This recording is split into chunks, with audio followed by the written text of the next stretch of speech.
Let's fire up one of our live cameras right now in the Bay Area. And what a shot there that is. Industry in action right there. We're going to continue watching all of your morning headlines, but it's kind of nice to just go up into those hills and look down on life just a little bit. And remember that the weekend's just ahead, Jess. Looking right around the corner into the weekend, we have some big changes in the forecast for us. On and off showers on tap for us both Saturday and Sunday. I'm going to show you that in just a second, but let's start off with today. Heading outside this afternoon, we're holding on tight to 60s in Fremont for our daytime highs, looking similar for our friends over in San Francisco and across the Bay Bridge into Oakland. 60s and 70s on tap for us up in the North Bay, 70s down into the Santa Clara Valley. That's still putting us a little bit below average pretty much everywhere in the Bay Area with the exception of Redwood City.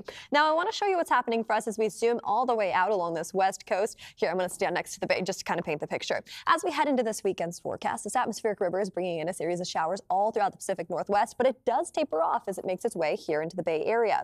So once more, I'm going to zoom in just a little bit closer to the bay and replay that just to kind of paint this picture. Heading outside today and tomorrow, we could see some pretty impressive rainfall. Well, not today. Tomorrow and Sunday, excuse me, we can expect some pretty impressive rainfall totals up to around ½ inch of rain all the way up into the North Bay. This is going to be nice for our friends up in the wine country. Let's zoom all the way out and head a little bit more south. This system moves from north to south, so the rainfall totals become less impressive the closer we get to the Santa Clara Valley. Probably closer to around ½ of an inch. That's what we're gearing up for diving into this weekend's forecast. So that's just painting the picture a little bit more. Another thing to talk about too as we head outside today and tomorrow, if you were planning on heading out to the coastline, see that blue all underneath me? We are still under that beach hazard statement and we're monitoring that closely. Hey, let's zoom all the way in real fast to the North Bay. You see all that gray?